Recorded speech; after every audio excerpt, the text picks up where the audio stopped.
Welcome to the Wellnest Mamas podcast. We are committed to leading a sustainable lifestyle and making community connections. In a world where stress and chaos seem to be the norm, finding balance and fostering a sense of true well-being is essential.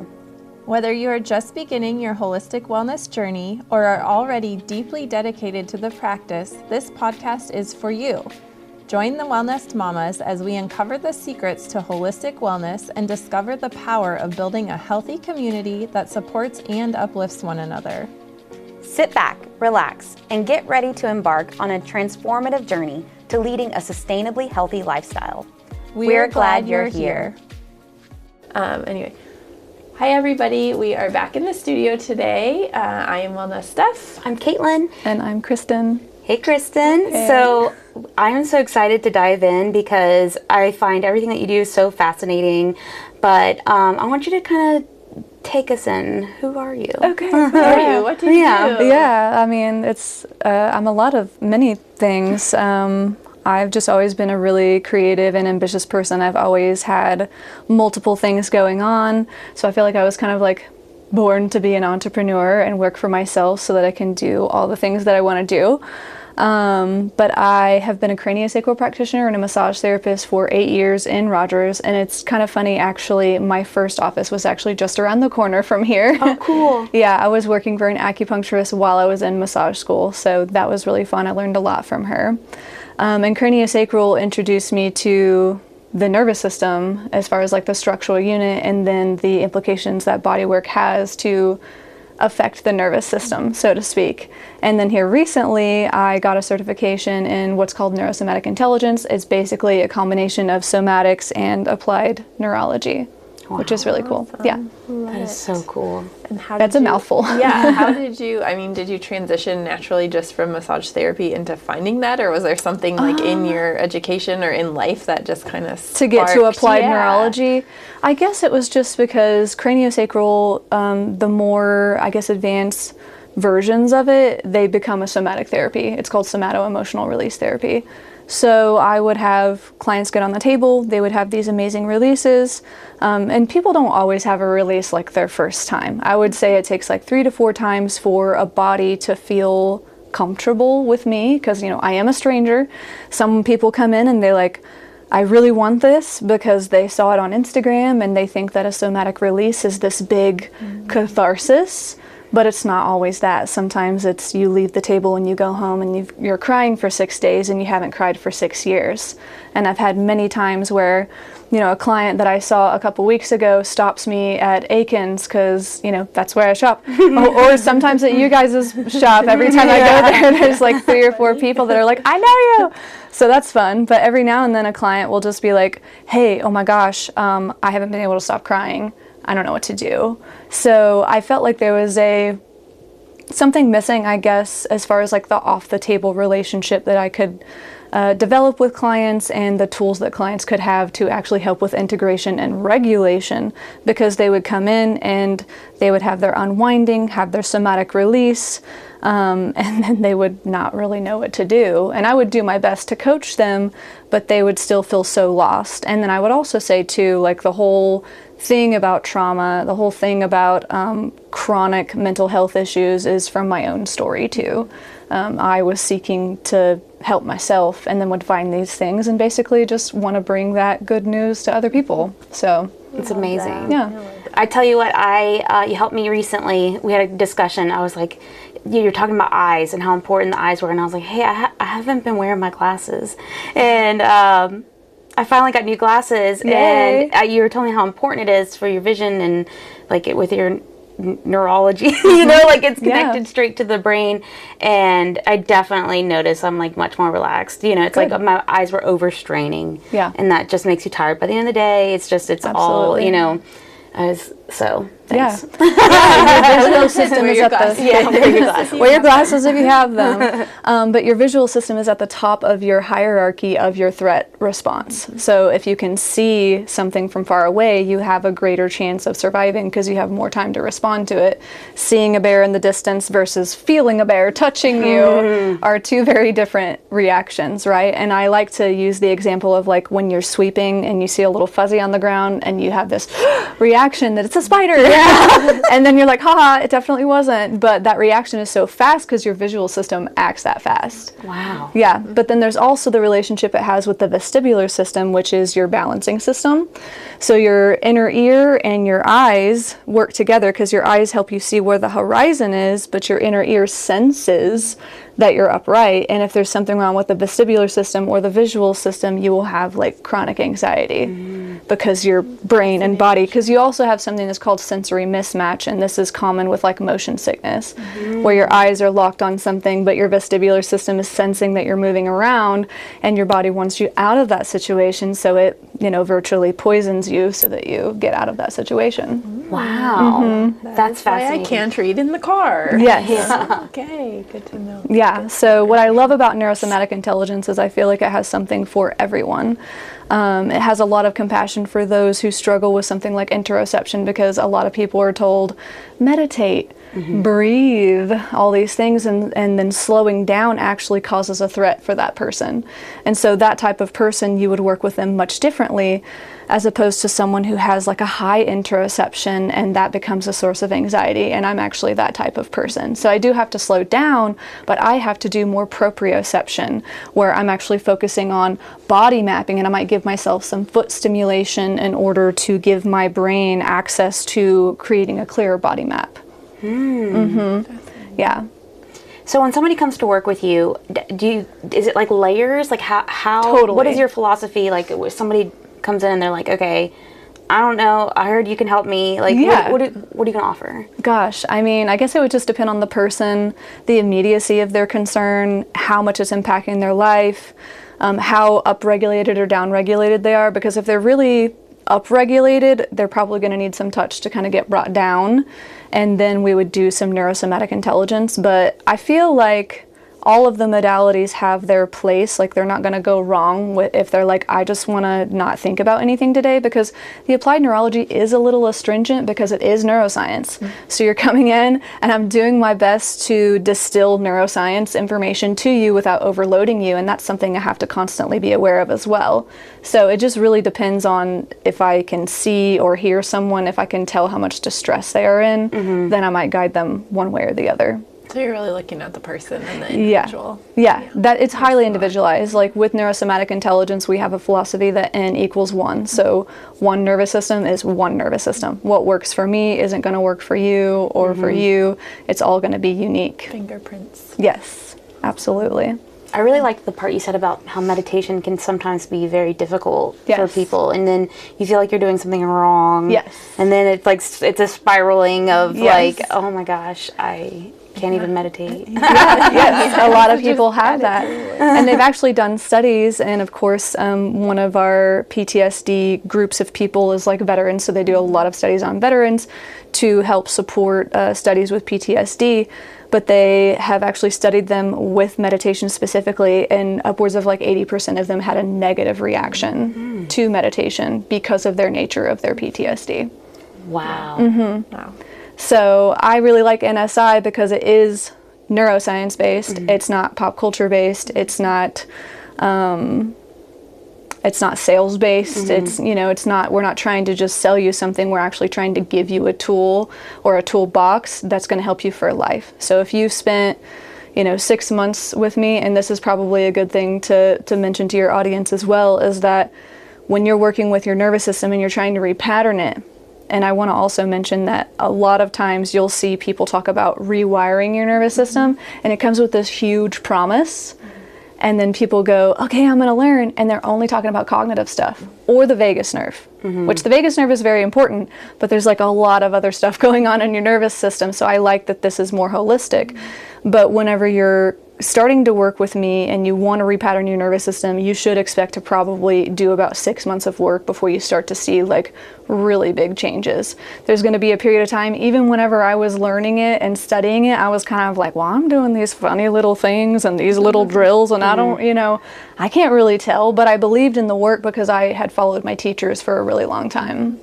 So it is like physical exercises that you do and manipulations of. We could try one if you want to. Yeah, let's okay. we love So we'll do a vagus nerve one, so it's really easy. And I was trying to think through. We have like microphones on and all sorts of things. So we're gonna stimulate the left ear in something called the cymba, C-Y-M-B-A. So you've got your earlobe, you've got your tragus, the little flap in front of your ear canal, and then you've got the little fold, and there's a pocket under and a pocket on top. So we're going to actually stimulate the pocket on top. But before we do that, let's take an assessment, because this is where you're going to really see the magic.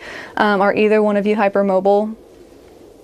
Okay, so we'll try this assessment first. So you're going to just take your elbow out in line with your shoulder and rotate backwards and then down as well. Let me see yours.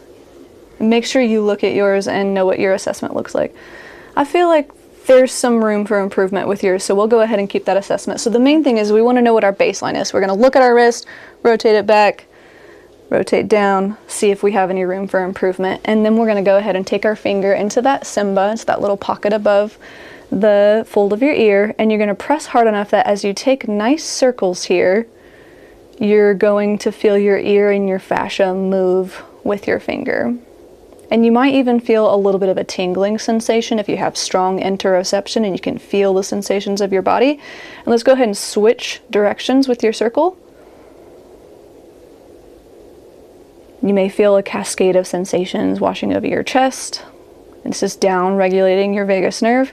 And then we'll go ahead and relax here and then take an assessment and see if you got more range of motion, less range of motion, or the same. You got a little bit more. A little bit more. Yeah. I would say it's a little bit more maybe, or the same. Okay, so this is a perfect example of n equals 1. Yeah. I had a huge response, but I also use that drill frequently, so that drill is like even stronger because I've been using it for a long time. So with your positive assessment is what we would call that, where you have more range of motion.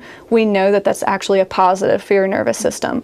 For you, where you weren't really sure, I would say one of two things. It was either a negative assessment or we just need to give you more stimulation. So we would need to do that drill a little bit longer, or we would need to stack other drills with it to give your body more stimulation and then see if it was a positive for you. Very cool. I definitely naturally rub my ears, like, for like to calm me down. Oh, that's fun. Yeah, yeah, that's a great way to always touching my ears. Give yourself your own sensations. It's even better too, like some of our sensory stimulus drills will actually use a cloth. So instead of using skin on skin, you'll give yourself clearer sensory stimulation if you're stimulating your hands or even on the face, down at the feet, that sort of thing. That is so fascinating. Yeah. So you still do massage too, though? I do, definitely. Yeah, I just gave a great massage before I came here. I always know. I'm like, I can feel the energy. Like, I'm flowing, they're vibing. This is a great experience for everyone, so. I feel like you can really get whole body, you know. Yeah, absolutely. Yeah, I really love what I do, and I would love to do a lot more neurosomatic intelligence work just because it is so impactful. And it took me from, I would have these panic attacks, I guess, in public where, for example, because I moved off grid a while ago and I was doing my cabin and trying to pick my colors, and I'm in Lowe's trying to pick my paint colors, and I'm starting to have a panic attack. And I'm like, oh my gosh, what I'd normally do prior to having neuro tools is I would just leave. And then I would have a shame spiral because I'd be like, what is wrong with me? I can't just like be a normal person in a normal place. Like, people pick out paint colors every day, Kristen. What's wrong with you? It's a big decision. Like, there is that. But I was really just picking up swatches. Like, it wasn't even decision time. I knew it was going to take like phases to get there. But instead of leaving Lowe's that day, I was like, no, you're going to do your neuro tools. And so I walked into a little aisle that was a little bit darker and had nobody in it. And I did a few of my neuro tools, and I was able to go back over there and get some paint swatches and paint samples. And that seems like really small to some people, but when you have panic and anxiety and PTSD and social anxiety and you feel unsafe in your body constantly, being able to do something like that without having to leave and come back, like, you really start to get pieces of your life back. Yeah. And it also helped with a lot of stomach issues that I've dealt with for a very, very long time. That's one thing that can be really great with NSI, because here's another piece, I guess, of it, is that we view the world and the way that we interact with the world as input, interpretation, output. because your brain is this prediction machine, right? So if we're dealing with an output of anxiety, I already kind of mentioned there might be a visual vestibular deficit, but might also be belief systems, there might be triggers, and what we use instead of the term trigger is the term neurotag. Because what is happening is the brain is remembering a past experience, and there might be maybe 6 different ingredients, I guess you could say, to the neurotag. And if 1 or 2 of those ingredients shows up in your life, or stimuli shows up in your life, then suddenly your brain thinks that thing is happening again, and you are what people call triggered, right? You can have something like that with chronic pain. You can have something like that with gut issues. You can have something like that with work, with getting home, with your husband coming home if things have been tense. There's all these different things that everybody has a unique story with. So what our goal is with NSI is to change the interpretation. We're interrupting that cascade that happens, right? So when we use these tools, we use them amid the panic attack and lows, and I go, wait a second, like I'm changing the pattern. I stayed there, I achieved what I needed to achieve, I walked away feeling empowered, I walked away feeling sovereign instead of at the mercy of how my body was feeling. Because I have so much compassion for people who feel very alone and feel very in the dark. That's why I called my business Metamorpha Wellness and used a moth, because I'm like, okay, moths are drawn to light. Now, let's not talk about the dark version of moths being drawn to light, but my goal was to be light to people so that they could come in and where they were feeling in the dark about what was going on with their body physically, what's going on with their energy, what's going on with their tissue, then I could shed light on that. And the nervous system is just such a huge part of that. Wow. Yeah. Yeah, I love it because I don't think any doctor's ever worried about your nervous system. The very most basic, not like this body system. Yeah, not like this. You know, you have neurologists who nerves test before digestive systems. You know. Yeah. Yeah, you totally, and that's the cool thing about applied neurology is, I mean, I'm going to say it's like a non-medical study of the nervous system, but I learned from like some of the like best people in the world to learn about applied neurology. Have you ever seen the like bodies that were like they take out the nerves and you can see all of the different? I'm too queasy. I've tried, but yeah. It is wild. Like there's so much. Yeah. You know. Yeah, we're very very intricate systems, and that's one of the things I love about NSI as well. Is like, you know, a lot of what you'll hear, like what is the advice that you hear when it's about regulating your nervous system? We already talked about meditation, breathing, and the vagus nerve, and grounding. Is that it? Can you think of anything else? No, okay. Recently, I've heard something about it's like hot and cold, or like they're like the auxiliary response system, like dumping your face in cold water, the dive response, and that sort of thing. Yeah, those are interesting things too, for sure. I would say that's like in line with applied neurology. Something like that is what we're doing, but you don't have to carry around a bowl of ice water. Yeah, you can keep your makeup on. Yeah, it's fine. Yeah, but I love that NSI incorporates all the different sensory systems. You know, we do definitely work with the vagus nerve. We work with the visual and the vestibular system. We work with proprioception, which is knowing where your body is at in space in relation to like yourself, in relation to others, and in relation to like the map around you. And then we also work with interoception, which is what we talked about earlier, feeling inside your body. And that's why meditation might be a threat to some people. And so then we also work within titration. So if we want you to practice interoception, we might give you a 30-minute practice where you feel into your body, but you're doing your neuro tools that are positives around that experience. And so you're actually rehabilitating that experience in real time. And so the more you do it, the less that interoception is going to become a threat. Wow. So I know you're doing workshops. How frequently? I do them once a month. I do free virtual workshops. And then I'm also partnering with an acupuncturist in the area to do some deeper dive stuff. And we're going to have workshops the first weekend of every month starting June. And we'll do a Friday evening and then a Saturday morning. Friday evening is going to be called The Art of Expression, where we're actually going to do like somatic expressive things. We're going to be really focused on anger. Because summer in Chinese medicine is for anger, actually. And there's a lot of anger in the world. It's a very taboo emotion. A lot of people feel uncomfortable feeling it.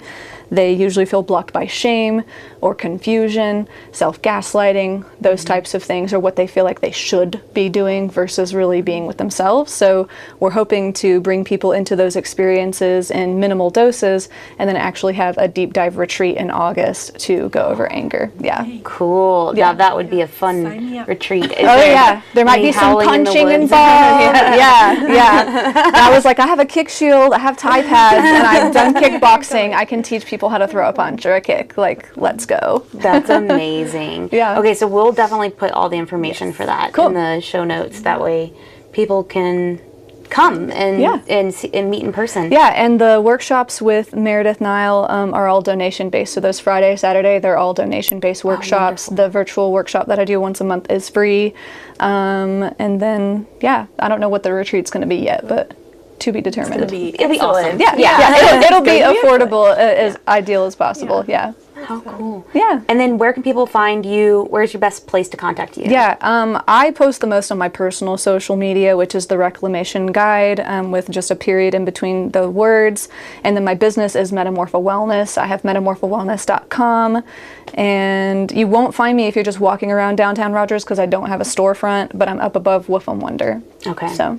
Cool. Yeah, don't come unless you have an appointment. No. Have you done that? Because people start texting me very angry when I'm like, I'm sorry, it's really just me. I'm the receptionist and I'm the bookkeeper. And I mean, you guys know what I'm talking about. That's amazing. Yeah. I am so glad we got to have this conversation. It's really been eye-opening that there's more resources out there for people. Yeah. And what you're doing is really cool. I'm so glad to hear you having free workshops. So if this is like piquing your interest, I imagine going to one of the workshops will answer more questions. You'll get to learn a lot more about the tools. I think the last one that we did was all on breath, so we talked about the neuroscience of breath and how like some breath work might actually be too stimulating for some people and put them into a panic attack and different things like that. So fascinating. Yes. Wonderful. Well, is there anything else you want to leave us with? I don't think so. That was fantastic. This is great. Thank you so much. Bye guys.